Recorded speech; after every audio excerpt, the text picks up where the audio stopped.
CS greetings, CS goers. I'm Extremes, and this handsome gentleman to my right is xiN. He's from XTC. He's the captain. He's the master, and he is in Masters. Say hi, Mr. xiN. Hey, what's up? Thanks a lot for having me. I'm looking forward to the interview. Yeah, I'm really looking forward to it as well. It's going to be awesome. Of course, just so the guys who maybe don't understand where your sort of history and where you come from as a player in CS:GO, we're going to talk about the other stuff in a short while. But you guys finished, I think it was 5th, 6th at DGC 2015, and you beat DC earlier on in the competition, which I think really put you guys on the map. Of course, xiN's team is also the only team that beat BVD at ECL, EVTech Champions League on train, which was a really exciting match. I remember casting it. It was great. It was late, but it was great. And, generally, XTC are a solid team on the up. And, last year, despite finishing a little bit of a disappointing placing at Masters, I think you guys came, what was it, 7th or 8th? Yeah, basically last place. Oh, yeah, I know. But I mean, on the upside, you're currently undefeated in Masters, as far as I know, unless something has happened in the last couple of days. Yeah, we are currently 5-5, which is really exciting. But yeah, 5-5, much better than last year. No, absolutely. I feel you guys have gone from being an up and coming team to a potential title contender. You guys who I think now DGL is actually talking about a little bit. I recall in the preseason roundup of who's going to do well, you guys didn't feature in that at all. Yeah, no, that was actually very interesting, especially between the team. Some of the guys took quite some, got offended by it. I told them it's stupid to get offended because literally people have the right to their opinion and stuff. But it was funny to me, like, because obviously we kind of have an idea of where we place because we scrim all of the top teams in South Africa. So when the article brought up like 4 teams that are like that everyone needs to look at, and we're like, well, we body like 3 out of the 4 in these teams in every scrum we play, but okay. Well, just like, it's like that phrase, let your success make the noise. So we didn't really make much of a scene of it, and yeah, now that article is not very relevant, and that makes me quite happy.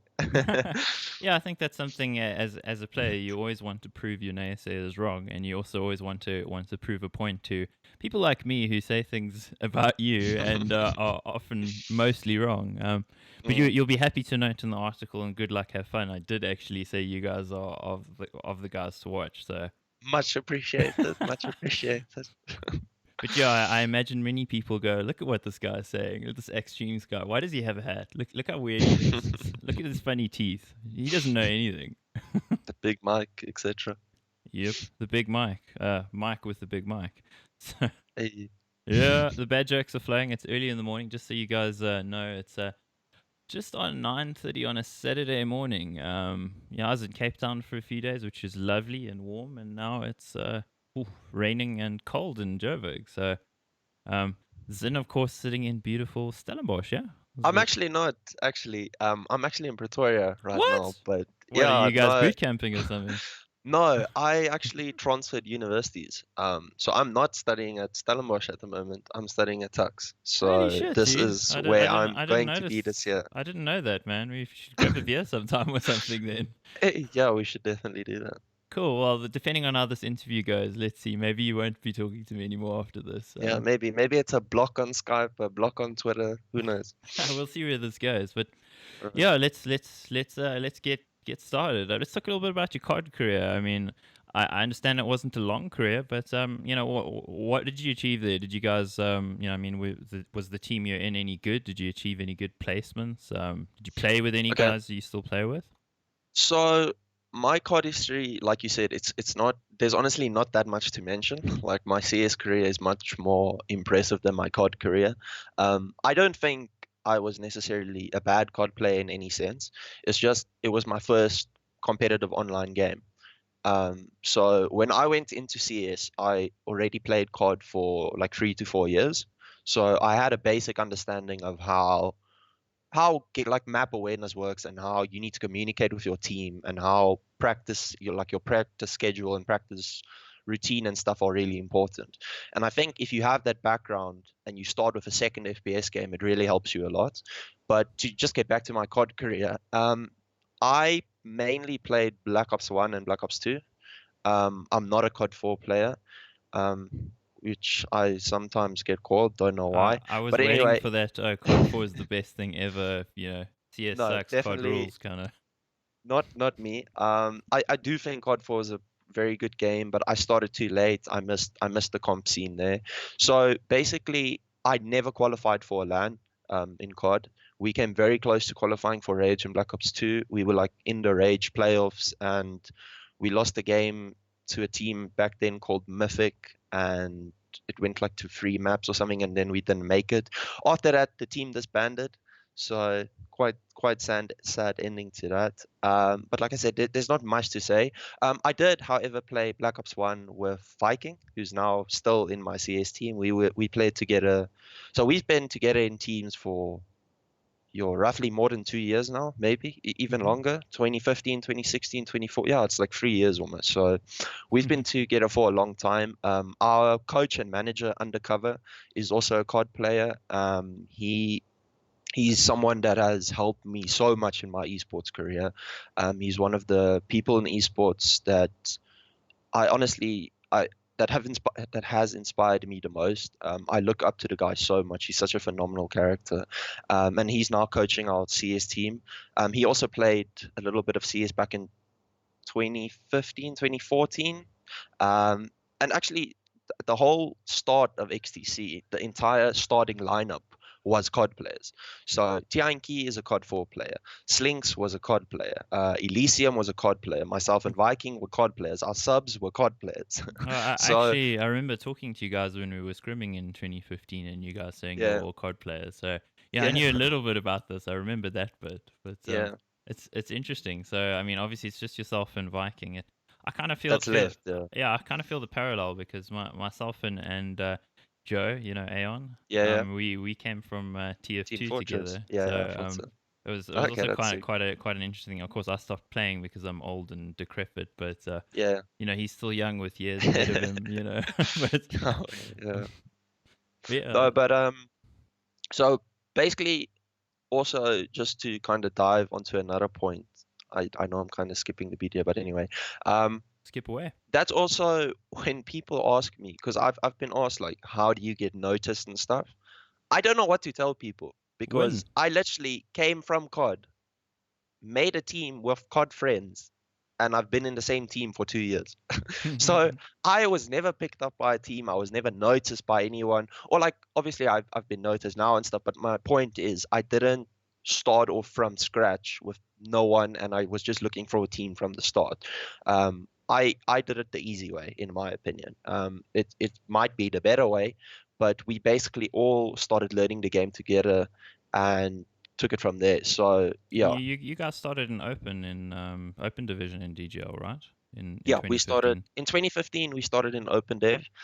By this time, we already because the thing is, we started playing CS a little bit on the side when we were playing Call of Duty Black Ops 1 the previous year, because Black Ops 1 was then long dead, but DGL kind of made another league for it for like an extra year because the new card, I think it was Ghost at the time. It Was was an crap. absolute terrible game.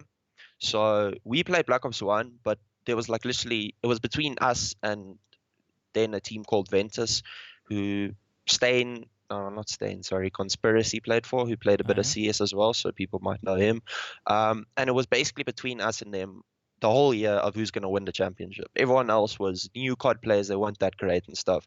So when you only have one team to scrum, you really do have time for more games because, like, this is basically the fourth year we've played the game, like, it's not like CS where you're still kind of trying to develop new things, new ideas. Honestly, the game is everyone knows everything. So you don't play the game unless it's scrim hours. So back then we played quite a lot of CS. We just basically played matchmaking a lot. Like we didn't play pickups. We didn't know the pros. Well, we actually started watching the pro scene and stuff quite early on, but we didn't know the SA pro scene, so to say, in pro in quotation marks. But anyway, sorry, I completely lost You, my. you lost track there, but you were talking I about lost how track. guys ask how to break into the scene, and you Yeah, were saying that you guys started your own team, worked together, and got there, which I think is quite Mhm. interesting because I've also been asked that before by guys as well. I mean, obviously you guys did really well at DGC 2015, and so did my team at the time. I mean, we Yeah, ended up playing each other in the top yeah, that eight. was sick. Yeah, Yeah, it was pretty sick considering we played against each other all through open and everything the yeah. whole year, which was pretty cool. That's But where you were. You asked me about open. Okay, but my yeah, point was by telling that long story was when we started playing in open dev, we weren't like Nova 2 players that don't know anything. We had an idea of how teamwork and stuff is done from COD, but we soon realized, very soon realized that it's a completely different ball game. Like the amount of calling and amount of strategies in CS is just much better than COD. Like I don't care what you tell me. Like I'm not saying you don't need skill to play COD. You definitely do. It's just it's a completely different skill. In yeah, CS, your team is much more important than in COD. So when we started playing in open dev, we had a small group because two teams retired. I noticed because this morning I just went through my old screenshots because I still have every screenshot I've played from a DGL game. wow. And we went 3-1 in our group. We won 3 games, and the only game we lost was a team against a team called Glacium at the time, Oh yeah, with who Lich Lord had and no, those before Lich before Lord. Lich This Lord. was when Okay. they had Fady, Oh yes, who yes. Fetty bombed on both maps. They had Shizzy, who's now playing for Ventus, who's also a phenomenal player, He's and they great. had Duke, the Orpo, Belsamber, and someone else. I don't know, but we lost to them. That was our first loss. Back then, the team was myself, Viking, Slinks, Elysium, and a guy called Nathan. So it's basically 4 out of the 5 that played at Rage. But we didn't keep the exact same team from the start to the end. There was a lot of Slinks goes out, comes back in. Tian goes out, comes back in. Viking goes here, comes back. So we had the chemistry we literally played together for a year, but we made a lot of roster changes and swaps in between.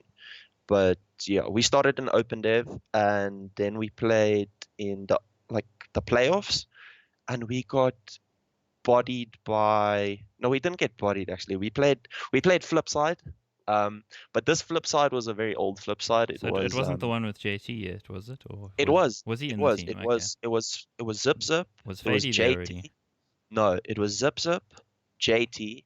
Then it was like Avon Bauer, who played for them at Rage in Yes, yes. 2015 as well. And then it was the two other players that have now kind of stopped playing. But it was that was kind of the core. Was BB Gun, Avon, Zip Zip, and JT. And JT, actually, I wrote this down on Mirage against us. They won the map 16-13. JT went 41 for 19. Holy shit. So back then, after that map, I was like, this guy is going places. Or he's cheating, one of the two. Actually, I have a similar memory of playing Flipside on Mirage that year as Yeah. well, where JT also just like went absolutely nuts. What he was doing, I don't know if he did it against you, but they were pushing A side repeatedly, doing the And he just usual. runs up ramp. Yeah, the usual smokes and stuff, and like he runs up like through the mollies, everything just keeps going, trucking and like taking heads off, and it's just like we're going, okay, we don't know what to do anymore. Like, so Literally the exact same happened to us. Like we started actually double nading ramp because we're like, okay, yeah. fuck this, we're not dealing with this anymore. No, but I promise you, literally the exact same thing. I remember that game and my A players, because at the time I was playing B with Viking, they just said, this guy, we can't kill him. Johan, like we literally, we can't do anything. He's just running up ramp. Okay, I'm like, okay, so let's stack it then. We play like 3 on A. Once again, JT runs up, shoots 3 people in the head. So yeah, we lost, I think, Mirage 16-13 and we lost Dust 14-16. So since back then, we even played close games against them. JT didn't go so insane on Dust, luckily for us. That's how we managed to get 14 rounds. But yeah, we've been playing Flipside for a very long time. And then we lost not only, okay, just an interesting thing about that Flipside game also, quite a game I remember, was back then I had a Sensei mouse and I was AWPing. And in the middle of the DGL game, my right click broke in half. Oh So my I couldn't gosh, zoom anymore. So in you the were no middle of the scoping. game, Basically, so and then I was like, okay, well, I can't do this. We need to AWP. The AWP is important because they were like just running up middle without smokes and stuff. So the AWPing is really important. So then I had to assign my space bar to zoom in. And it was screwing with my brain so much. I was like missing the most easy shots in the world. It was just absolutely horrible. And then on Wow. Dust, I literally said someone else must just AWP. Like I'm just gonna rifle. I can't zoom in with spacebar. It's just not working for me. And then we lost another game against, I think it was Voltaic, Oh yeah, I with remember them. Niet and Beast with the blue picture and stuff. It went to 3 maps. We lost that, and basically losing 2 games meant that we were going to be in open dev again. So after that, we made 2 roster changes. Because by this time we had a guy called Whitehawk in our team, and we had a guy called Nextlight in our team. I remember And them. then, They eventually went to TCR, didn't they? Or what? yeah, well, a Nextlight went to TCR. Whitehawk kind of just stopped playing. Whitehawk's he's a very cool guy, but he's a strange character. Like he sets his mind on something and then he does it 100%, and then one day he's like done. Don't want to do this anymore. Like I Wow. literally think he went and played Osu then for like a year, Okay. or something. But anyway, after that we made changes. By this time Tian was already in the team. Um, and then we brought in a guy called Divan, and he actually played with us for quite a long time. But yeah, so that was quite a failure, our first leg, because we were back in open, lost to Voltaic and Flipside, and yeah, so things didn't start out that great either for us. We were back in open dev in winter, so Oh yeah. wow. So I mean the ascent was then quite rapid. I mean, like Mm, my experience there was, I mean, you had a bit more playing experience than me when I started yeah. DGC. I started a team with a bunch of guys from TF2. Like nobody had played CS before. I think I didn't have a rank. I think I had like 100 hours or something, and I was Oh, like legit. playing in DGL. Do you know Jeez, I got to DGC with less than 700 hours.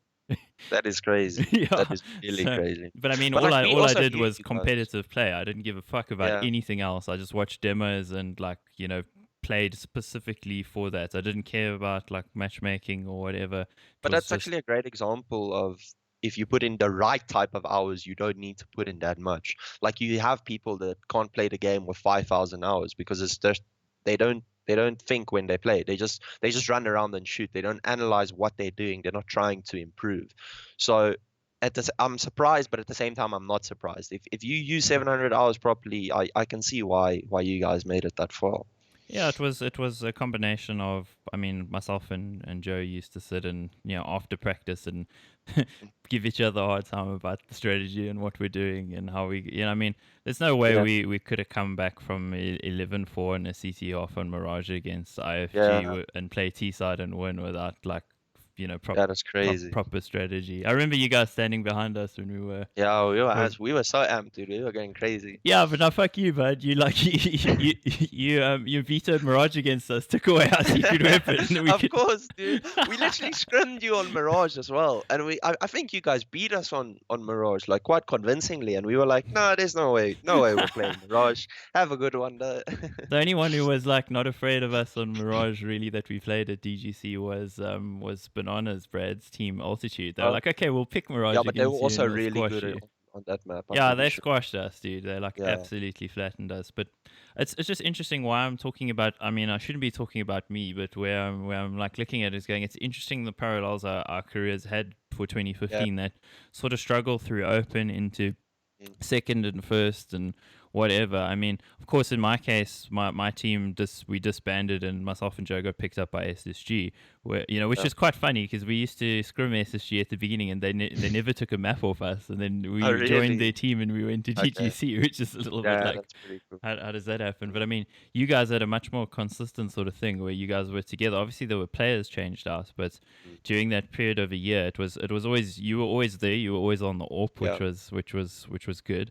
And something that I also seen about from casting you guys as well and from playing you guys, like I can see that you think more about what you're doing in the game and where you're putting your players than is apparent when with some other teams. I mean, there's some teams who've done better than you guys have done in at Mm, times in competitions because they got maybe slightly more skilled players or whatever it may be. But I can see mm, that you put quite a lot of thought into your setups and the way that you're using players. So yeah. it was always when we played with you guys this sort of game of chess where you're like, what are they doing? What are you doing? And The I thing is, though, dude, it's what you're saying is 100% accurate, but the thing is, it had to be done that way for us to get anywhere, Yeah, because, like you said, can totally identify, bro. we didn't have skilled players. Like, I'm almost like 90% sure we must have been, out of the 16 teams that were at Rage, we were definitely not in the top 10 skill wise. Like, we were not near top 10 in skill wise, dude. Like, if we were not heavily focused on strats and like team roles, and I don't know, it's just now, for example, it's much different. My players now are phenomenal players. Like, back then, not I'm not being arrogant, but it's also, I played the game at the start more than the rest of my team. So I carried really badly at the start, like in 2015. Not especially not at Rage. I know that. I know Viking made a huge name for himself there, Yeah, he but wrecked, jeez. at the start, I really, like, I think if you ask my teammates, they will agree. Because, like, basically what I did was, I would be the only one watching demos, right? I would be the only one watching pro games, and I would take the info and I would relay it to my team. Instead of everyone learning a smoke in a strat, I learn every single smoke and I teach it to them. So that's how things worked. So, but also, like I said, we didn't have, basically the same as you. We were playing people that have 9 years of experience. We've been playing for 1,000 hours, you know. So our skill wasn't close to it. But the Yeah. top teams, they didn't look at you. They didn't think, do they actually have a potential dangerous map? That's exactly the only reason we beat DC, by the way. Not because we were a better team than them. You It's guys just were good they, on yeah, those off maps, the Overpass overpasses and was cobbles. You guys were over just like, yeah. yeah. So Overpass was by far our best map. Like, I'm talking about, it's the only map where we could compete with a top 8 team. Literally a top 8 team. I'm not talking about a top 6 team. We could not beat anyone in top 8 on any map except Overpass. And DC didn't know that, because they thought, like, who's XTC? Don't know one of these players. We're gonna wreck them. We've been playing the game for a long time. So they let Overpass through, and they, like, quickly learned that that was a mistake. And they banned Overpass for like 7 months after I that know. game. I Like, remember in the casting thing where like they just never played Overpass, and then we got to Eve Tech Champions League, and then they picked it. yeah, I think it was. I don't yeah, know if it was actually just skipping ahead, but to Champions League they played a game on Overpass, and I think it may have been against you guys where it it was against us. went into like triple overtime or something ridiculous. No, Double that overtime. the double overtime was Oh, Mirage, not Overpass. oh, okay, Mirage. but I recall it was like some crazy situation where one of your teams was like on like 13 or something after the half, and then the other team equalized. It was just like Yeah, no, it was very hectic. I can't exactly remember that game that well. I remember the Mirage. I remember my play as well, where I jumped on catwalk and I hid in the smoke and 3 people walked yes, past me. that Like, I was remember, I yes. remember that very well. Never forget that. Yeah, But that was highlight reel stuff, bro. I was losing my yeah. shit big time. But yeah, just to get back to my original point, our team was not very skilled, so we had to heavily rely on tactics and anti-stratting and getting the right map. While now it's a completely different ballgame. Hmm. I think it has changed, but also something I was talking about with Sense a little bit, which interests me about South African CS is you still find a lot of the top teams have this attitude of we're going to run in and we're going to wreck them. You know, this whole taking aim duels kind of thing, and you see it a lot, especially with the players who played for longer. And I mean, I completely identify with your views there of okay, well, your team is not doesn't have the years of experience and the years of mechanical aim. You know, because I mean, when you come from another game, CS's aim style is very different. So Yeah, it's it very requires a lot of grind. I mean, I recall I used to play 2-3 hours of aim maps every day for the first 6 months, just because I was like, my aim is nowhere for this game. I've got yeah, to work on it. And um, you know, when you come into CS against these guys, I mean, I recall the first time playing like Bravado and Energy and these guys in MWeb Masters and getting absolutely run over. It like feels like you're almost powerless in a way, the way yeah, they yeah. It feels aim. like you can't do anything no matter what you do. Yeah, exactly. And of course, they play no respect. They just run at you, and you know, try and intimidate you and whatever. And you learn from those experiences. I mean, it always interests me when I look at new players who go when they play Esea or anything like that, and they get utterly wrecked, and then they go, "Oh, I'm learning nothing from this and whatever." But you do learn something because you go, "Okay, wait, hang Yeah, on. These guys are going to push us because they think they're better than we are. So, okay, we're going to completely set up what we do around waiting for them to do this, and we'll wreck them when they do it." So, mhm, you know. that's what how you learn from it. And I think perhaps, for the maturity of South African Counter Strike going forward, I think more teams need to take up a proper tactical approach and start to watch demos and start to actually learn about their opponents. Of course, things like DGL, you still don't have access to demos as easily as it should be. I mean, maybe you do with the Esea or whatever it may be, but I think the tactical aspect of South African CS is what would take us as a CS nation over the top. Because I mean, where we're at right now, we have a lot of aim stars, we've got a lot of good players, but we don't have a lot of teams that can compete internationally. Bravado are close, but I'd say they're not there yet. But Yeah. they really are on the cusp. And what I like about talking with Cent and the Bravado guys is that they are very aware of what they need to do.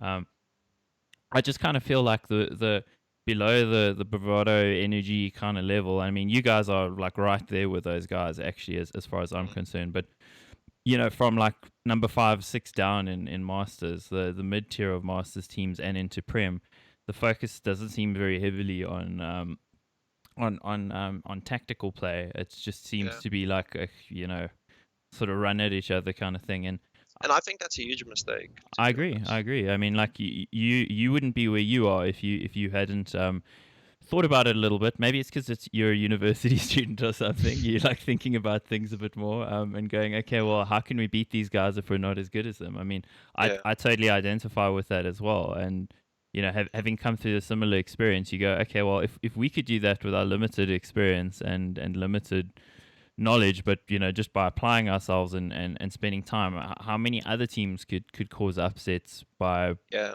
actually taking that approach rather than just going, I'm going to become an aim star, I'm going to play Billisoft like 24/7 and Yeah. then run out of ramp dry, no flashes, nothing, and wreck everybody on A site. Yeah. Doesn't really work at this level. Because the thing is, though, what I don't understand is people like I don't know, because like even the best teams in the world are very tactical. Like an SK and a VP, actually, they have such cool setups and such cool ideas on T. Like there's so many like videos on YouTube where it's like Virtus Pro strat this map, SK strat this map. Like people think because you are good, you have good players or your players are like really skilled in aiming and stuff that you just you can just skip basically all of that and just play an aim game. But it's so untrue. Like SK have some of the like literally the number 1 and 2 HLTV ranked players in the world, and they play a really tactical game. Like obviously not as tactical as it used to be. Yeah, it's a I bit know more that. I freewheeling know, now because of the sure, more skill that they have, of course, but but they yeah, still your point play. stands.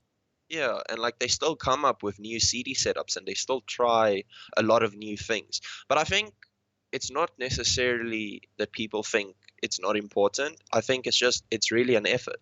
Like Mm. I don't think I doubt people like sit in their rooms and they're like strats are stupid, we can win by aiming. I don't think it's that. I just think No. people are not willing to put in that effort because 2015 was the year I worked the hardest in CS by far. Like I worked much harder than last year because I had more time because I was in matric and not first year. So I had a lot of time, but I can tell you, dude, the amount of hours we practiced throwing smokes, dry running, like literally just thinking about the map, how are we going to solve this problem if this happens? It's honestly crazy, and it shows in the amount of progress we made that it pays off. While in 2016, where I wasn't able to do that, and I wasn't a very good in-game leader for 2016, we made no growth. We literally stagnated. We went up like 1, 2 spots in my personal rankings. Because like also, yeah, that's something I do. I like to vision where we currently place in South Africa, and then we obviously try and move up. Like it's just kind of a way Bit of of setting a motivation or goal. Yeah, 100% of motivation.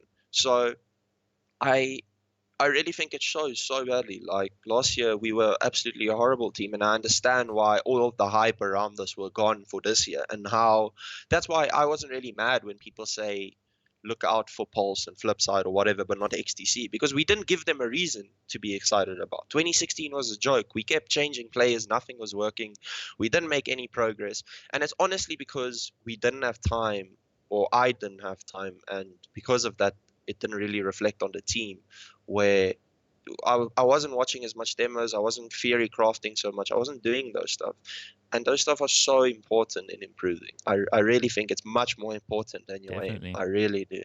Yeah, I totally agree. I mean, aim can only carry you so far. It's of course, it does make a difference. Some players are just so outrageously skilled that they can run in any site on any map and just wreck people because they're that skilled. But that's a 1 in a million player. That's a Simple or a Nico. It's not, or a JT, I guess, in South African terms, because I mean he's one of the guys who also just sometimes does random things and it somehow works. But Yeah. um, it's not going to make a difference against a tactically astute team. And I mean, I think also people maybe live a little bit in the glories of the past of going, okay, well, remember NIP 87-0, outrageous skill, not really much Yeah. strategy. They're going to like step on everybody. I mean, that's 4 years ago already. We're talking. And I I mean, guess I guess that's also kind of how it worked in the previous versions of CS in South Africa when the competition wasn't that high. And for that exact reason, well, it's not only me, it's kind of my whole team. We kind of have a weird philosophy on who we pick up as players. I don't want to, like, there has been exceptions. I can think of maybe one or two, but I don't like picking up players that have played the game for 7 years and they're not in the top three team. Like, in my personal opinion, and I'm probably going to get hate for this, but if you've been playing the game since 1.6 for 5 years, right, or longer, 7 years, and you're not in one of the top three teams in South Africa, what are you doing? Like, literally, what are you doing? If I can get here in 3 years, or like literally in a half, like in a year and a half, I can get into the top eight. You're not in the top eight. And you've been playing for 7 years. I don't care if people think you're a skilled player. You're doing something wrong because you're not in a team, and you're not motivated enough to get there. So a lot of the times people, when I speak to like people, well, back in the day, better players and like people in top teams, I would like ask them, who would you recommend we get? What do you think of this player and this player? And I would always recommend these people that have been playing for a long time and like they have skill and stuff, but it's just I don't like it. Like, to me it feels like if you had motivation to be the best, you wouldn't be stuck in a team after not, or not in a team after playing the game for 7 years. Like, the most important thing for me in getting a player is his drive to succeed. And and if that drive and motivation is not there, then honestly there's no point in picking you up, even if you have good aim, even though you have experience. So we very rarely pick up an old 1.6 or source player or something like that. I much prefer an upcoming player that has his mindset on reaching the top and he hasn't been screwing around for 5 years. So that's kind of our philosophy on that. The only that's exception I can think mhm. of is maybe Corrupt, who played for us for a while in 2016. Yeah, I recall him. I think he was still playing for you guys right about the time I started casting. Because I actually didn't cast for very long. I just casted for money, which was good. Because I did all the events where we got paid. So, Yeah, um, yeah. Um, I need a sponsor to quote the whole time so that I can directly copy Thorin, by talking about Six Skrilla. Then I can just sort of complete the circle. yeah, But I understand your philosophy there, man. Like the team I was in as well, I mean, there's two of us who were XTF2 guys. There was one guy, Asperity, who was a card guy, and then Sir Steve wasn't in anything. He just used to screw around in CS and then eventually got into the team and did well. He was actually our yeah, best player at DGC, and then Hulkies came from Battlefield. So really, I can see that because I recall a couple of times when we scrimmed with some of the older teams, and I'm not going to name names because then they're going to get upset with me, but you sit with them and then you play a scrum and then you sit with them in TS afterwards and talk about it and the kinds of things that they say to you, you go like, I mean, I recall us afterwards going like, what the fuck were they talking about? It's just yeah, like they're saying, oh, we did this and we did that, and we go back and watch the demo and like, okay, they're trying to lecture us on tactics, but they're just running up short on yeah, dust too with no smokes and no flashes, and because the aim is better, they're winning, and then they're telling us that they have better tactics than us. It's like, yeah, no, you don't. But yeah, keep believing that. I guess we'll see when it comes to the proper game. But yeah, it's just that sort of attitude of some of the older players of you know the way, I think it's just the way you see the game. Really, it's yeah, it's it's down to your personal philosophy. And again, if a player's been around for years and years and isn't in a top team, then you also got to ask like why. Are there interpersonal skills maybe an issue? Are they maybe do they have difficulty actually gelling with their teammates and not shitting on them? I mean, something that if you go and talk to my former teammates, I was the worst person on their team in terms of like talking cuck and like being an asshole because Yeah. I always have this sort of thought of perfection, and yet I'm like by far the worst player. So like you can see that's a Yeah. recipe for toxicity. But But even firstly, just to add to what you just said, I 100% agree with you, especially if you've been playing a game for so long, you're so set in your ways. mm, So a lot of the time, I feel like people that have been playing for so long, they're not going to listen to me when I tell them, listen, the play you did here is not correct. I think it's better to do this, because they're going to say, well, fuck you. I've been playing this game for 9 years. I know what I'm doing, and I hate that. Like, if you're not going to listen to me and you're not open to criticism, and in my opinion, you're much more like less inclined to take criticism if you've been playing for a long time, because exactly what you just said, you mm, think you're right. You think I've been playing this game for much longer than you. I'm older than you. You're young. You don't know what you're talking about. Blah blah blah. So that's one of the reasons again why my philosophy is really I don't really touch old players. I don't touch players that have been playing the game for 7 years. Like there will obviously be exceptions. Like if you are a top player in the country, then it doesn't really matter. Then obviously you're doing something right. But I don't like picking up the good aimers that have been playing for 7 years and that aren't in a team right now, because your motivation's not there or something's not there, and you're not in a good team for a very good reason. So yeah, absolutely. Well, I mean, again, we had the same sort of experience after DGC and taking a few months off, come back in 2016, pick up try some guys who are more established and have been around and whatever, and like the team is just like it's not cool because like the dynamic is not there, the oaks aren't talking yeah, anymore. It's difficult because you have this one person who comes in and is like prodigiously talented, more talented than anyone else, but doesn't listen and doesn't partake in what's going on, and it's difficult. But yeah, again, I mean, some guys may not like what you said, but yeah. they, Well, it's horses for courses. I mean, different approaches work, but let's take it to current day. Look at this okay. early 2016 Fnatic lineup just played at DreamHack Masters, and it attempted their previous approach on Inferno and got literally bodied. Like Yeah, they were dumpstered, and then the dumpster was dropped on them. It was like yeah, that's what happened to them playing against a less fancied CIS team. And it was just literally because they said, okay, well, we're the AIM stars. We used to like shit on everybody a year and a half ago, 2 years ago.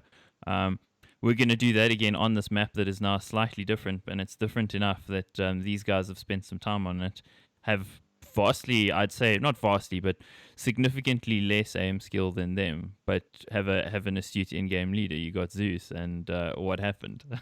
yeah, exactly. So it's interesting if you look at those parallels. But yeah, let's take it a bit back to DGC 2015 again quickly. Okay. You spoke about the DC game, and I think that was really the game where you guys broke out. I recall being told by an admin to sit down because I was trying to watch you guys, and I was like, "Dude, history in the making, man! Like, let me watch, man." And he's like, "No, Yeah, that no, was no, really sick. Yeah, you can't watch it." But I mean, I was super happy for you guys. You guys were sitting right behind us, and I recall talking to you guys quite a bit. Obviously, we ended up facing each other in the top 8, and I think there I feel I have regrets, man. I just want to put this out there because our map veto was the complete shambles. You got your two best maps, and yeah, we we we did that. narrowly lost to you on both of them. It's like what the Yeah. hell? No, yeah. So quickly, just to touch on DGC 2015. Our goal was to get out of groups, but we knew it was going to be a tough task for two reasons. Firstly, obviously, we've never beaten DC. In fact, I don't think we've ever played them at DGC. Before DGC 2015, we had never scrimmed DC, not once. Like, we didn't know the top teams, dude. I didn't have any person from a top 8 team on my friends list. The second reason was because we had never, with our current lineup, beaten VNR in the best out of 3. Not once. We literally, I think it was a month before Edge, VNR 16-0'd us on Inferno.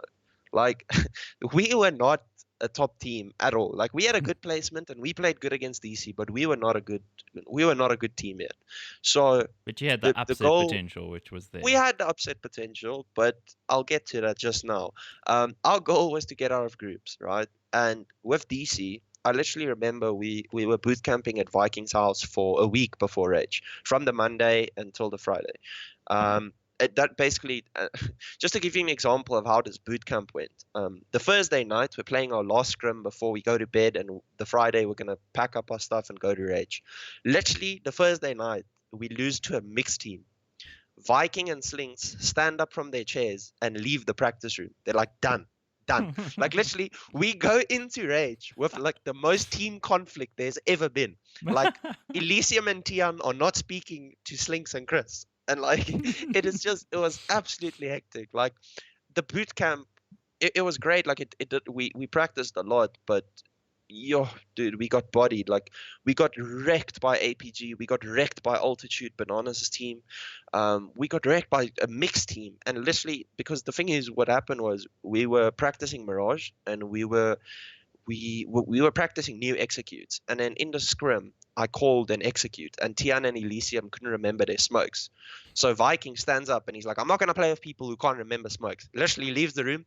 Slinks and Viking are really good mates. They're both in Porch. Slinks is like, yeah, fucking over it as well. Leaves the room. I typed at him, sorry guys, they're over it. Literally, so then we literally, I can't remember, we watched the movie. Then all just sat there in silence, like all mad, losing to a mixed team with like no bodies day before Rage. Everyone's just mad. Sit there, we watch a movie, we go to Rage, we beat DC. So I don't know how that happened. But anyway, at the boot camp, we spent a lot of time thinking about the maps. Like literally every single time after a scrim, I would say, guys, but we need to focus on, because we knew we're not good enough to beat everyone like on our best maps and stuff. We need to be really smart about our vetoes for us to do anything. So us thinking about the DC game, we thought we were going to play Cash. Back then, we didn't know they were so good on Cash. You but guys we would have thought, been bodied on Cash if you got I that. know Jeez. we played Cash late in the tournament against them. Don't worry, I'll get to that as well. But we thought we were going to play Cash because we thought they knew Overpass is the only map we can kind of play, and they didn't. And I remember we started T side, and I promise you, I'm not even joking. How we won like 9 out of 15 rounds on T was by literally rushing the bottom bomb. We had a rush called, back then we called it the Navi rush, because it was the exact Navi strat that we just stole, where Guardian throws a molly towards toxic barrels while they're running. Back then, not a lot of people did that molly, by the way. I think like it was for me, I don't know how, but back then it was a hard molly to throw. Now it's quite easy for me, but I've never, back then in 2015, people weren't throwing that molly while running. Like they molly that if they're doing like a smoke execute or whatever, but not while running. So that kind of caught people off guard. Like people used to play a lot of the toxic barrel, so that used to screw them up. And you just throw one close flash out of the monster tunnel and one far flash, and one guy goes water by himself, the others just do us out there. Me with the AWP, I throw the molly, then I watch the flank with the AWP. And we literally did that against DC. And Viking would be the first guy in, and he would headshot 2 to 4 people on site every single round. Like, we weren't even changing it up. We had an entire strat book. We had so many strats. All we did, Navi. And we won round after round after round, because Viking was just hitting all of his shots. Like, they would stack the bomb, and Chris would just get flashed in, and he would wreck everything. So was he just so mad that he was like wrecking everybody? It was like, yeah, he was literally just wrecking everyone. I promise you. But funny thing, that DC game was also the first LAN game for myself, for Slinks, for Elysium. I know it's not the first LAN game for Viking. He played NGL Black Ops 1, where he went to Rage as well. I don't know about xiN, but for 3 out of the 5, it was literally our first game. It was only me and Viking with a 144 hertz. 3 people in the team had a 60 hertz. Oh, wow. In my opinion, that makes a really big difference. Yeah, it does. Like, I remember Flipside was standing behind Elysium and Slinks, and they were like, why are you lagging so badly? And they're like, no, it's just a 60 hertz screen. They're like, oh shit, okay. So I think we got really lucky with Overpass. To be honest, like, I'll get to it just now, but it was very frustrating for me as well when personally I got a lot of shit afterwards for making roster changes. People were like, wow, but you're such an upcoming team, you just made top 8. But the thing is, that tournament does not really reflect where we were as a team.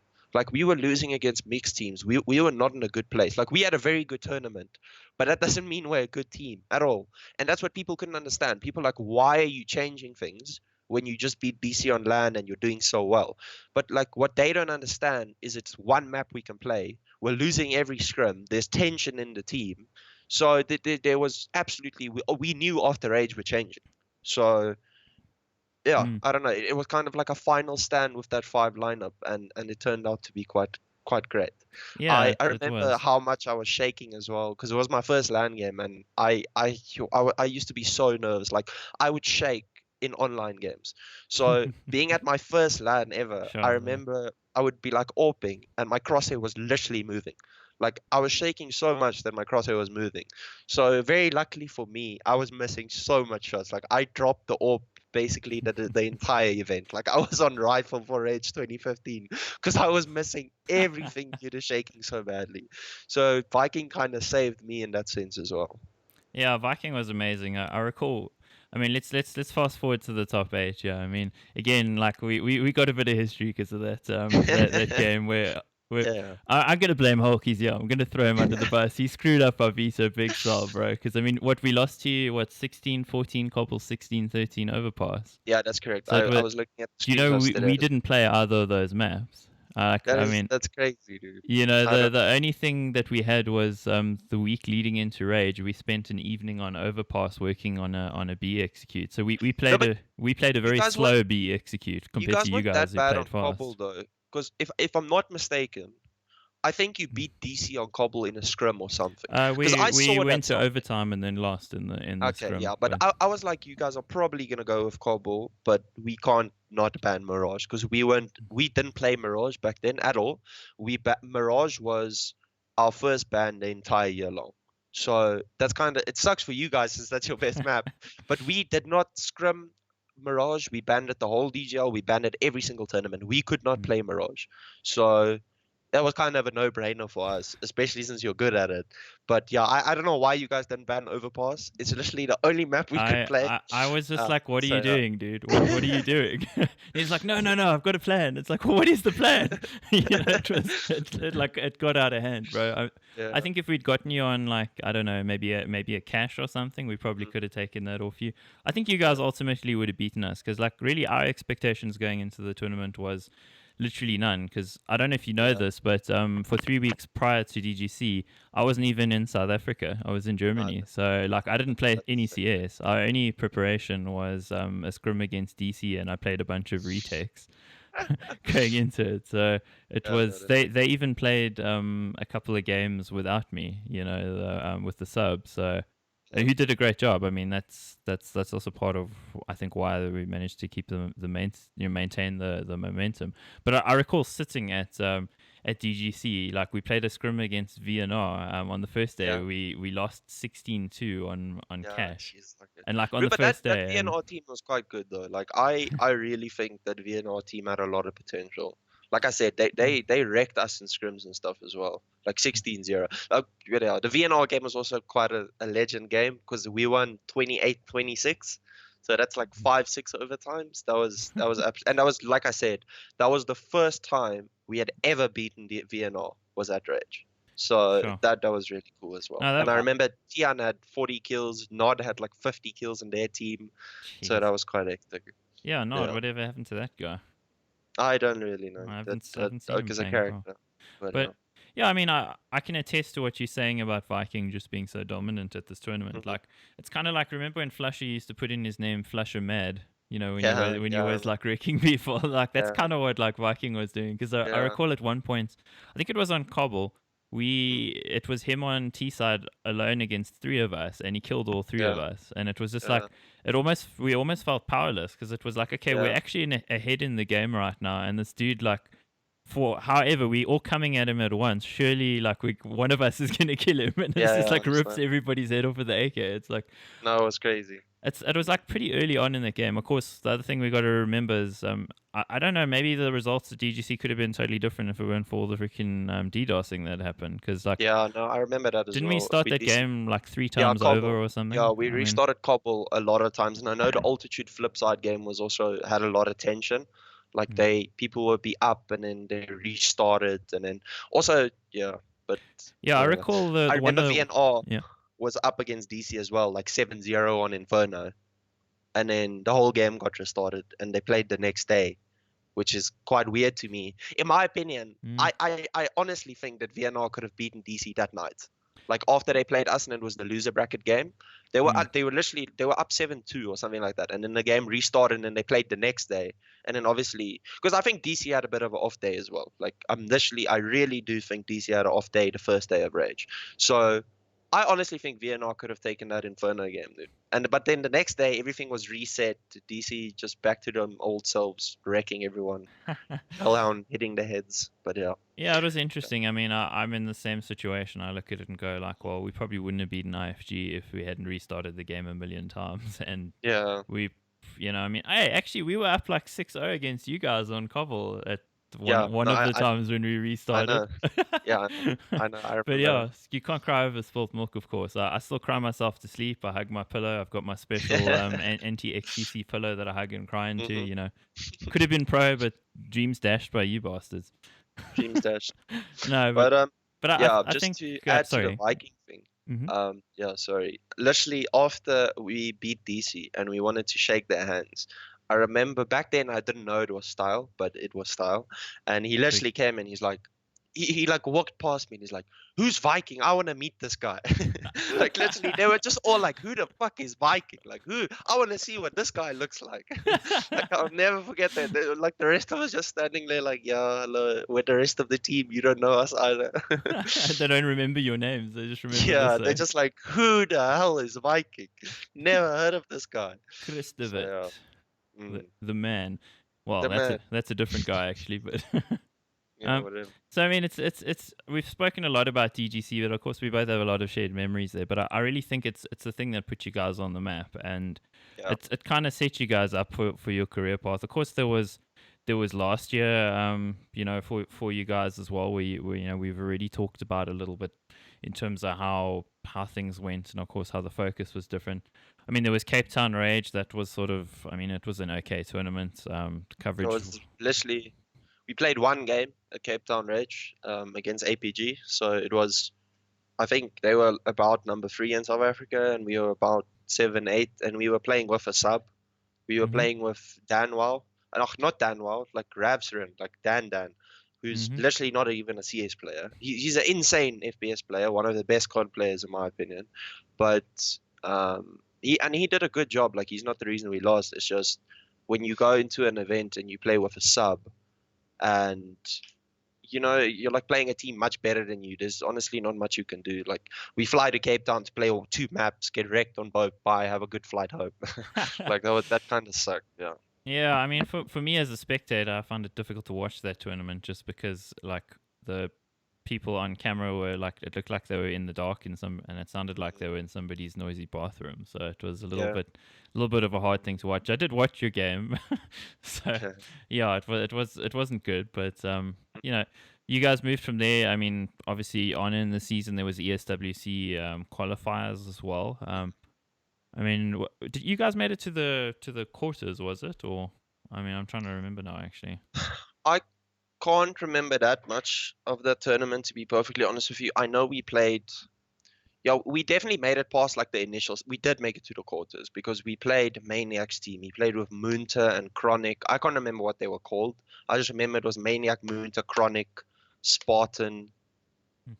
I can't remember the. Wasn't it maybe Eternal Conflict lineup or something like that, dude. I don't really know, but I remember that the main thing I remember from that event was when we were packing up because we played the last game of the night. Oh, we played DC. We played DC again, and it was a 2-1 victory for them, and we played Cabo as always, and we lost like 13-16 or something. It was a really close game. But I remember what I remember about that event was Viking. When we were packing up, we were playing on these tables, and they gave us PCs and screens and stuff, right? We didn't take our own. And it was these really nice, expensive monitors and PCs and stuff, and it was all on the table. And then when Viking was moving back his chair, he accidentally hit the table. So the table with all of the screens fell to the floor, and every single screen fell face down. So we couldn't see if they broke or not. And I remember Luca and Congo Kyle were standing there because like the casting desk was just ahead of us, and they were like, oh God, no. Please no.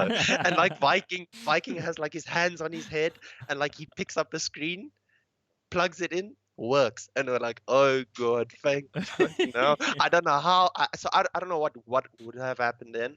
But Luca was pretty chilled about it. He was like, yeah, as long as it works, it's okay, don't worry. So he was very nice about that. But yeah, that was crazy. We thought it was done. We thought Chris was going to jail, going to have to work, mop some floors for money. So, Wow, yeah, that's funny. But yeah, that was sponsored by Asus, if I recall correctly. So yeah, I think let's hope they're not watching this. Maybe their so. screens died under warranty like 6 months later or something. Yeah. But then, of course, the next LAN was EveTech Champions League. I mean, there you guys surprised a little bit in the sense that you took that map off BVD. It was like Saturday night. It was fairly I think it was fairly late game as well, if I recall. Like it was like after Ace or something. Yeah, it was pretty late. But I mean, at that point, BVD were like so literally dominant. Like nobody thought anybody was going to take a map off them at that Yeah. tournament. And you guys took train. And kind of what I saw there from casting it. Of course, I was very excited, and I had also just wrecked the sponsors, and I was kind of like a little bit sad about having just said that Monster Energy can give you type 2 diabetes in front of the sponsors who in the crowd, Yeah. Yeah. which was That's all quite good. funny. Um, Mhm. but yeah, so I was a little bit off my game there because I'm like, oh shit, am I gonna get paid at the end of this? But Yeah. yeah, watching the game, what I saw there was your guys' approach was really smart. You seem to be fairly prepared for them. I mean, maybe I'm wrong, but it just seemed like Trust whatever me. you did was like a hard Yeah. counter to what they were doing. So was it No, unintentional? I I promise you now that the ECL game against BVD was the start of us being good on train. Like before that, it was because remember train was their pick as well. Mm. We didn't even pick train. I promise you now, we looked really prepared, but that is the map where we did not have one execute. We did not have a smoke execute. We mainly played.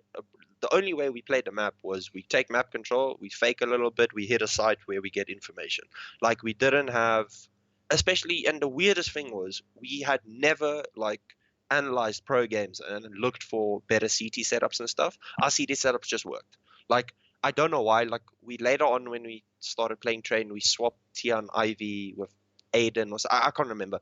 But anyway, we were not very well prepared. So the win on train was a huge shock for us. But I must say, BVD, they didn't back then. Their T side weren't good at all. Like they would do a smoke execute, and Viking would just push up, and he would literally hear all five of them running up. So then we just stack the right bomb side always. They were very predictable, and that's very Yeah. unlike DVD and unlike Elusive, especially because if you play them now, you have no idea what they're doing. Well, They're really good they're train probably team. hiding somewhere in their default, waiting until 40 seconds, bro. That's Yeah, okay, more or that's less where. maybe true as well. But back then, especially, I don't know, but that map specifically, they were just very predictable. I don't know what it was, but of course we got absolutely bodied the other two maps. Yeah, So that's which kind true. of just shows you. Like I remember on Dust, Black Poison was literally running around with a taser, shooting tasers at us. I Like recall it that. was Yes. that, but Humiliation. in our defense as well, Dust was the map that was kind of our permanent veto, but we couldn't veto it against BVD because we had to ban something else they were really good at. I don't know, probably Everything. Mirage. Yeah. So Mirage and Dust were the two maps we didn't really play, and then the third ended on Dust, which was quite disappointing.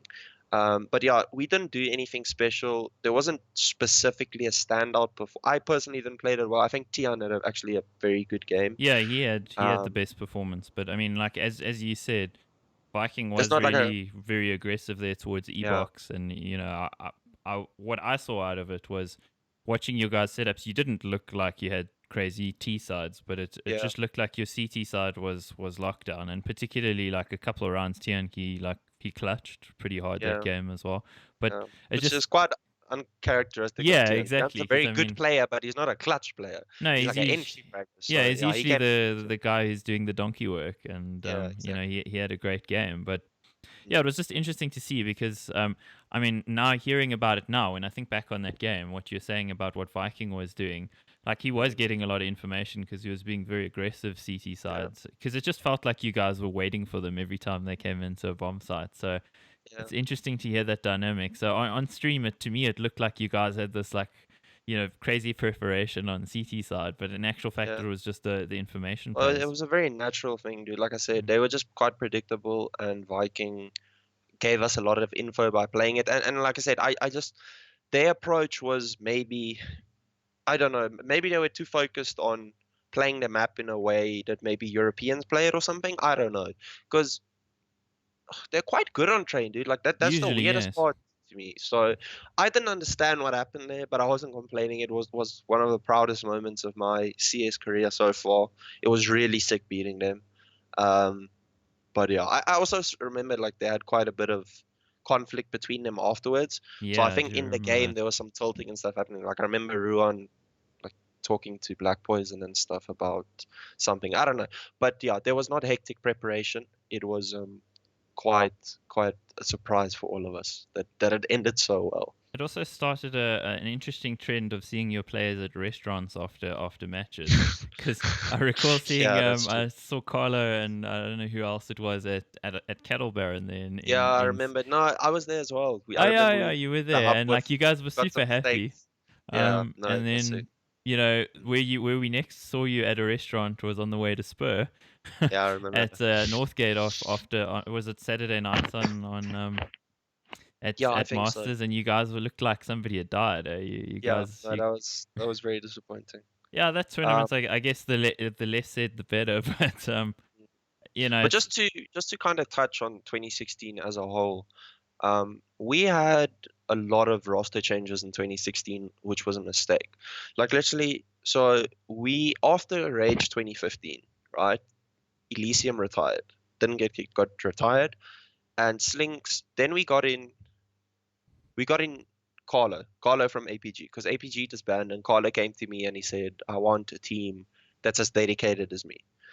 Carlo is a very hardworking person. He's very motivated and he really wants to win, and that's why he's such a huge asset to this team. Because, like I said, I value that a lot. I value you wanting to be the best a lot because then I know I can trust you in putting in the work. While people, whatever. But anyway, so Elysium and then Slinks also went out, and we got Danwell, and then we played at one LAN. We played that Vodacom BHG tournament. oh I We left didn't that do one very out. well there. Gamers Fest, Yeah. sorry. Yeah, whatever. But anyway, so we went out there and then Danwell retired. So we had to get another person new. Then who did we get? We got Nukem then, I think. Absolutely phenomenal Orber. Yeah. But then something else happened. Then we kicked in. Yeah, then we kicked in. So now it's myself, Viking from the original lineup. So suddenly there's only two left, only like 2 months after age. We have Carlo, who's new. And then we had Nukem. Yo, I'm getting so confused with players now. Anyway, but basically to break it down, that year we had Nukem, we had Backstabber, we had Corrupt, we geez, like it. Who else was there? There were so many people. We had Daewal. We played with Daewal for a while. We Hmm. played, like I said, we played with Corrupt. We played with Dan for a while. We brought back Tian. Yo, we trialed like 50 players. I swear, we played with everyone in South Africa. It was just a complete mess up. But basically, what it also came down to was in Stellies, because I moved to Stellies and I had my own apartment and stuff. I had massive internet problems. I Like remember actually. I we did not practice for months, dude. Like honestly, at the start of 2016, we could not get. I was the most unmotivated I've ever been. Like I was thinking of quitting CS and stuff Wow. because when you're playing, like when you're putting your heart into something, but you're DCing like literally every single round, and everything's a fuck up in the team, and everyone loses confidence in you, and I lost confidence in myself as well. Like I was literally at a point where I'm like, why am I gonna watch 5 hours of demos if I literally can't even play a single game? I can't warm up properly. Every time in a DGL game where it's an important moment, I DC or whatever. So that was a huge problem. It made the situation with Daewal even worse because there was kind of this thing going on where they were thinking of kind of replacing me because you can't really have a captain that can't lead because he's DCing the whole time. And I was very unmotivated. I wasn't playing a lot. I was paying a lot of attention to university. So it was a complete contrast to 2015. Like there was a stage at the end of last year when I was like talking about the year and how where things went wrong and stuff. Like Viking also told me, you were a completely different captain in 2015 and 2016. Like I was so motivated, I did so much work. The game was literally my life to where it ended, you know, where Mm. it was completely wrong. Um, so it was just kind of a horrible time for the team and for everyone in general. It just didn't work at all. Yeah, you could see it in the performances in a way as well. But for me, looking at you, obviously I didn't play much with you last year because obviously I quit playing like in like February or March or whatever it was. So I mean, I recall we met each other a few times on the servers and you like DC'd repeatedly. It was Yeah, just yes, it was it was horrible again. terrible. But Mm, you know, it's that my thoughts on you guys going into the season was like I thought back on xiN of 2015, which is the xiN I knew more than the xiN of 2016 because obviously I wasn't mm, playing in 2016 mm, like I had been before. And my thought on you guys was, well, if this guy can take leadership like he did back then this is going to be a powerful team. So I mean, obviously, I didn't know that you're suffering this lack of motivation or whatever yeah, behind the scenes, but my knowledge of you was this guy who's like super motivated, who like lives and breathes CS. So if I thought, no, of course this XTC team is going to come back. I didn't quite realize it got to the point of you thinking of quitting, which is yeah, sure. Well, yeah, I mean, I've obviously been down that road and done it, so mm, I mm, understand. Life yeah, also throws you curveballs and stuff, but mhm, I'm really glad that you're there, that you're playing, and that yeah. No, me as well. I think also for the scene as well, having somebody like you who has a tactical approach, who thinks about the game in that way, it's a good thing. And I personally feel you represent the next generation, so to speak, of good in-game leaders in South Africa, because I think we really do lack good in-game leaders. So I'm really glad to see that you're doing it. And also, what I always enjoyed about playing against you guys and watching you guys was that you're going to throw me a curveball. It would be like, Yeah, okay, this I did not expect. So, yeah, um, that's kind of why I was like, okay, well, for this season, mm, having not even watched any of your games except the one that Z-Drag streamed against DC, I just okay, thought, well, when I did that Good Luck Have Fun article, that yeah, you guys you guys have got to be a team to watch. So it's interesting hearing this behind the scenes stuff because yeah, I mean, you may have invalidated that article before it even came out by just going, yeah, okay, well, fuck this, cheers, kind of thing. yeah. So, um, No, but like I said, the internet problems was a really big problem until it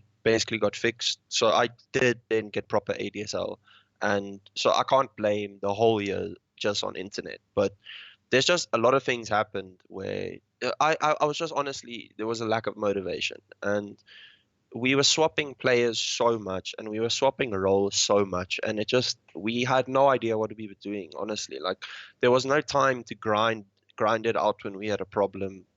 We had net problems, we had team problems, there was chemistry problems. Like literally, people left the team because of other people. Like literally, like I'm just rather not gonna say it because I don't want to like go give away too much personal detail. But it was sure. literally one of the reasons why we made so much changes was because people didn't gel, dude. Like Mm-hmm. people were like, I cannot play with this guy, I'm leaving. And that happened like 3, 4 times. So it we literally got to a point where okay, we got a sick team now, we sorted out the roles, and it doesn't gel at all. Like it was a complete mess up, but I'm happy we kind of started getting our shit together once we got Aiden in the team, and we was that core five. Like I know we failed heavily at DGC 2016, but what people need to remember is we literally played APG, who got upset by Flipside, and APG. One thing that you can tell me whatever you want about tools. He is phenomenal with map vetoes. Like in every single team he's been in, they really impress me with the way they veto. They always Mm-hmm. veto our best map. They pick the map we're not very good at. Like I remember at Rage 2016 as well. They banned. I can't remember what at the time our best map was, but they banned our best map. They picked Nuke. We never played Nuke ever, ever, ever. So we got absolutely bodied on. We got like 16-2'd.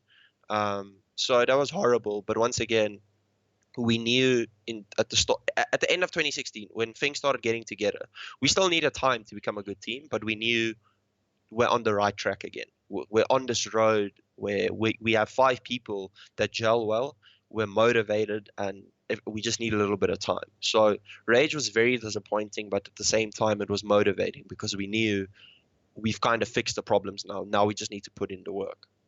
Yeah, I think you guys were on the right track with that lineup, and are still on the right track. Mm, So you got Spaz in now. Yeah. Tell us a little bit about him as a player. Like, what's he like to work with personally, and where do you see his strengths are as a player? Yeah. Mark Spaz is a phenomenal player. I think he's going to be one of the best players in the country within a year. Like I really do. The guy is absolutely insane. He's got great work ethic. He works really hard by himself. Like, not that the other people on my team don't. It's just Mark takes it to a level of like how I used to be. Like, he literally at the start of a practice, he's like, "Johan, I was watching this demo and I've been practicing these smokes and I think this can happen and this can happen."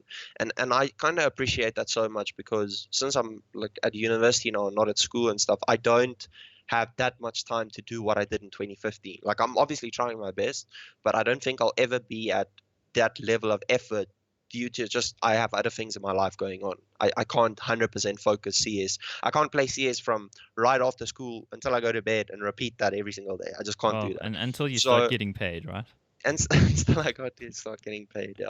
So Mark brings in a lot of new ideas and stuff, which is really great because one thing that the team has kind of lacked in the past was people who kind of think about the game and stuff. So to give you an example, Viking's a phenomenal player, but Viking's not going to tell me, Johan, I've been thinking of this strat or whatever. Chris runs in and he shoots people. Like that's what he does.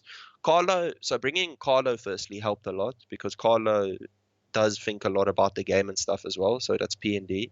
But once again, with Mark, it's just also something that's really sick about Spaz is he's got a great attitude. He doesn't really tilt. He's very very like loud and stuff when we win rounds, which helps us a lot because we are quite an emotional team. We always have been. So when you have someone that's hyping you up that much and he's not getting negative like the rest of the team, it helps you to bring everyone's morale up and stuff. Besides that, he can like literally he'll play anything. He plays drop on cobble. I think that says a lot on itself. Um, he's an extremely good clutch player. He has immensely good aim, and he works so hard. Like he really wants to be the best. And once again, I value that so much. And he listens to me. He doesn't. He's not someone where he's like no. Like he never argues with me when I give him advice. Like he says it, accepts. He says sorry. He works on it, and it's great. Like he's a phenomenal player to play with, and I really think he's a name that people need to start like recognizing because this kid is going to be insane in a couple of years. I can guarantee you that. Well, we'll take your word for it and take you up on it. Shall we lay down some money, mate? I'll definitely put I'm down actually some not money going to for take it. that bet, bro, because I agree with you. I think he's phenomenal as well. No, he's really insane. Of course, in the preseason there was I think he was briefly like for like 5 seconds in Flipside or something, and then Yeah, that was a screw up. I heard about that as well. Yeah, no, me, but there was actually quite a lot of hype about him mm, after like normal rage because I think he played really well. To be honest with you, I literally told him this the other day. I had no idea who he was before Carlo told me we need to get him. Like I was like, who the fuck are you talking about? Like I've never seen or heard of that name before. And then I actually heard that quite a lot of people wanted him, and I played with him, and like literally, dude, normally I play a couple of when we trial people, we play with them for a while because sometimes they might have a good game or a bad game or whatever.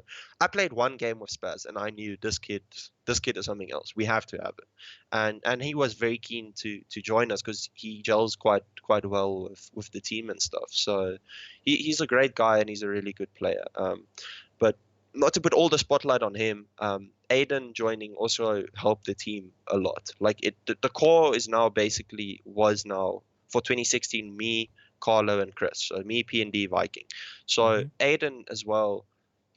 Aiden's a very strange player in a way. Like you don't expect him to be the star, but he really steps up when it matters, dude. Like especially in our DC game online now, even. Like he played so well, dude. Like he got 28 kills on all three maps, and he's really a player where a lot of people kind of look over him and they're just like he's just that support player that doesn't do much. He's a really positive like mind in the team. He's very positive. He keeps the guys in a good mood. We're very good friends with him and stuff as He well. also seems quite And clutch as well. I mean, from what yeah, I've seen. 100%. And he works hard as well. Like he watches demos and stuff. He's a bit of a troll, so people might Well, dislike him a bit you for can't that. have a name like that in game and not be a Yeah, troll, same right? for Twitter. Yeah. The only thing with Aiden is he's got immensely bad internet, so that kind of gets to him and the rest of us, since he times about 4 times the map. So that 4 times can be at very bad situations, or can create very bad situations rather. But he's also a phenomenal. Like I said, I think I've said it in the article as well. I've never been so confident in my team as I am this year. Like never, not even close. I trust every single person in my team to put in effort. I trust every single person in my team to not leave and join someone else. I don't think they're going to replace me. I don't have this at the back of my mind that they want to leave. It's just basically a great environment, and I think that's one of the reasons why we're doing so well, is because we're literally in an environment where there's not conflict in the team. There's not people wanting to leave. There's just people working hard towards a similar goal.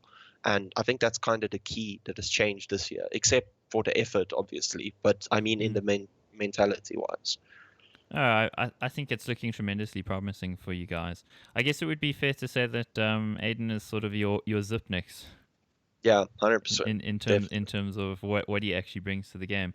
I also always Mm. find it. I mean, when you mention support player, I also find it quite interesting how people sometimes think like a support player is the dude who just doesn't get any frags. It's like, Yeah. Yeah, it's it's not true at all. nope. It's just like he's doing things to set other people up. I mean, depending on your team setup, sometimes like the entry can be almost supportive in a sense of he's the guy who's doing the donkey work and probably dying half the time. But of course, the frag part of entry frag is sometimes the bit that gets forgotten about. Yeah, yeah, yeah. But I think your team is tremendously balanced. If I look at the lineup, I think you guys have got the potential. Definitely your team in terms of the classical sense of what is a balanced lineup. You kind of have all those elements. You know, I mean, if I look at your team and I mean this, I'm not directly comparing you guys or saying you guys are this level of skill. So when somebody watches this and enjoys taking me out of context, saying, "Oh, this is what Extreme said," no. Yeah, Hear me on this.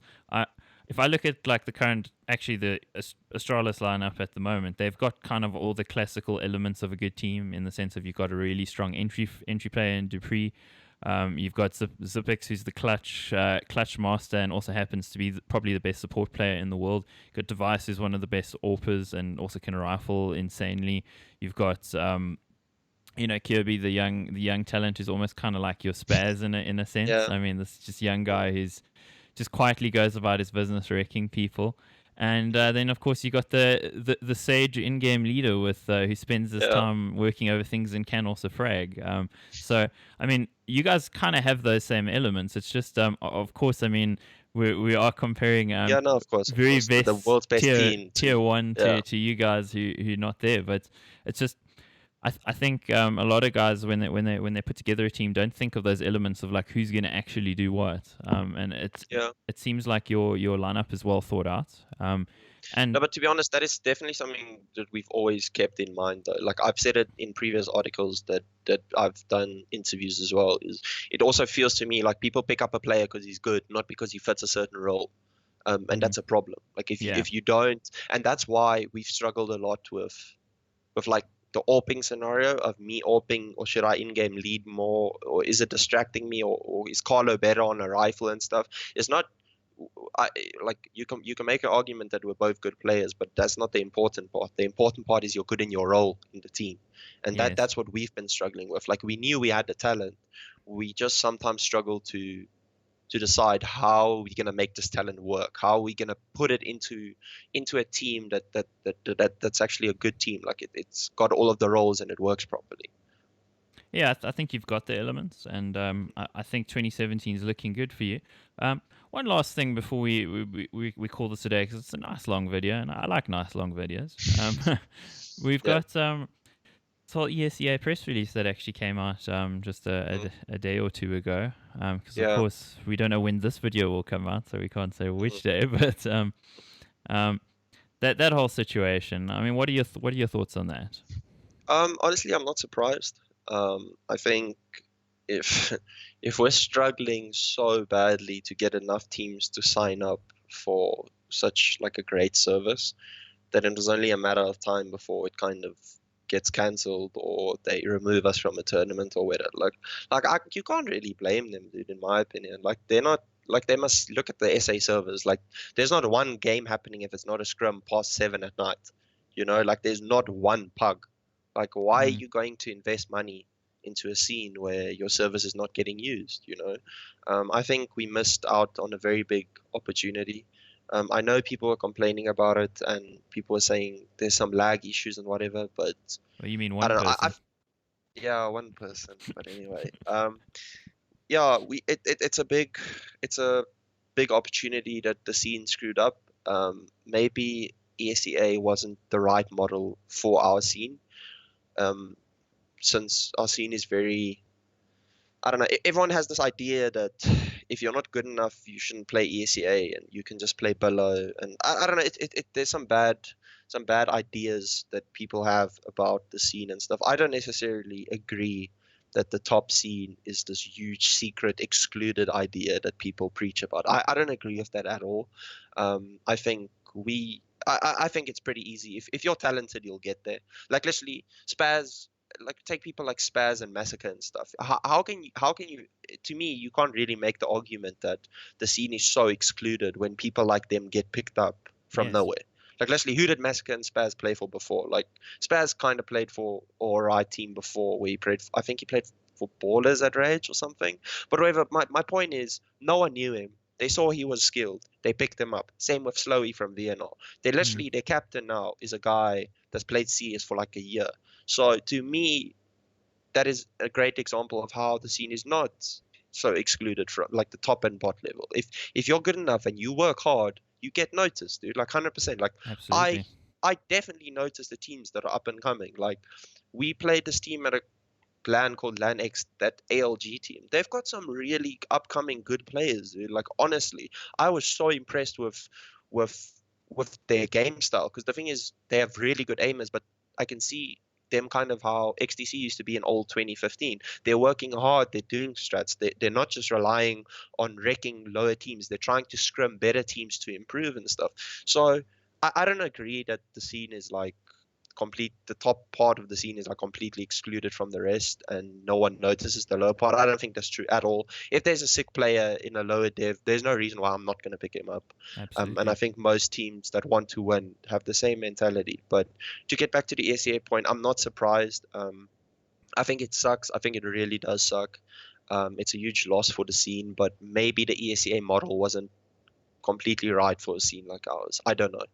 Yeah, we'd have to see. I'm thinking of probably doing some video content about it. I just like to find out a little bit more about what actually happened in the background of it, because sort of my experience with the ESEA from, I mean, they still run TF2 seasons, by the way. So I mean, the top tier Okay. TF2 we used to watch and like emulate, Yeah. and what was ESEA, and I just recall on teamfortress.tv all the kind of discussion forums of like the dick moves ESEA like suddenly pulls out of nowhere. So Yeah. I'm also not surprised that they would do it in the middle of a season, because really they do give rocks about how they're perceived, but at the same Mm. time what they did is justified, I think, based on the response that they got. So it's a good business decision from them. I mean, if they wanted the good public relations side of it and cared about that, they wouldn't have announced it in the middle of the season. But Yeah, that's something I didn't address. No, I didn't really think about that. That is definitely something you should definitely address as well. Is it is a bit unethical to kind of drop us in the middle of a league, you know? Like if they said it before, then probably most teams wouldn't even have entered because then you're kind of yeah, just wasting your time. Because like personally for us, when when we need to scrim a team, we're gonna 16-0. It's honestly just wasting our time. Like, but it's worth it because we're supporting the tournament. But now there's not really a point to support the tournament, so we're just gonna keep on wasting our time 16-0 well, ing teams. I think it depends on what the prize pool actually ends up being. Because I mean, last year, like the second place team supposedly got $525, which is enough dollar to actually just put a little bit of Okay, yeah, that's true. back pocket money in. I mean, that whole trip to America, really, it probably cost them several $1,000s. So if they're Yeah, going to suddenly take that and say, okay, well that's prize money, yeah. then Then it's a then it's different ball. okay. But they need to release some information soon, because I think the motivation for the tournament definitely can suddenly just go away because everybody's like, okay, well, what are we getting out of it? But if they suddenly say, okay, well, the motivation is $5,000, then you're like, okay, well, I'm going to do it then. But we have to see how they do it. But yeah, I think the public relations side of it, not enough of a stink has actually been directed at Esea just for handling it that way. Of course, they go, well, look at these filthy, dirty, unwashed African masses. What are they going to do? But Yeah. I don't know. I think we need to take them on a little bit about just that aspect of it. But from a business aspect, I mean, obviously, if I was in their position, I probably would have done something similar. However, I would have most likely waited until the end of the season or done it before the season. So it's just so that Yeah, your that's true. public relations fall out. Because I kind of think now, if you look at it, people are going to go, well, if they come back, maybe they'll pull a dick move on us again. So why would we support their competition? So it kind of like, I mean, that statement saying, if things get better, then they'll reconsider. So it's like, okay, well, we take the carrot away, and now, but Yeah. make it better, and make it better with no carrot, and then we'll consider coming back, but only maybe. So it's kind of like this chicken Yeah. and the egg scenario. It's really weird, but Mm. we have to see how it goes, man. But it is a step back. However, I mean, you know about some stuff that's coming up that I also know about that we can't talk about, but Yeah. the thing is, there is exciting stuff happening this year. So, to the fans that are still watching after an hour and 25 minutes, let me just say this. I've said it in other videos again, but there's exciting stuff happening in CS this year. There's big money on the line this year as well, even more than what you know about right now. It's gonna be great. So I mean, ESEA, it is a step back for us, but meanwhile, the local competitions, there's more and more stuff in the pipeline. So, the possibility of being a professional and getting some bucks out of it is there for this year, and I think it's only gonna get better. Mm. No, I agree. So Exciting times. yeah, absolutely exciting times, and of course, this whole interview has been a bit of an exciting time for me. It's fun reminiscing about back in my day, kind of. Yeah, it really is. It's great. I think you guys have got a great 2017 ahead of you. I'm really excited to see what you guys do, and I think you guys are gonna potentially take a few big scalps this year, and potentially even be in those semis and finals at tournaments. So I'm Yeah. really excited to see how you go. I really appreciate your time because, I mean, you've given up a lot of your time. You've given us a lot of insight into your thought process as an in-game leader. Well, thanks a lot for having me. It was a pleasure to deal it with you. Yeah, it was really wonderful, man. And good luck for the season. Good luck to all your players, and we'll keep an eye out on Spaz and what you're doing. So thanks so much, Sweet. man. Thanks a lot, man. You're welcome. So, guys, this has been Extremes. That's xiN, the official xiN. Go follow him on Twitter. Go see what thoughts he has. He's always got some interesting stuff going on. And yeah, all I can say is, X out.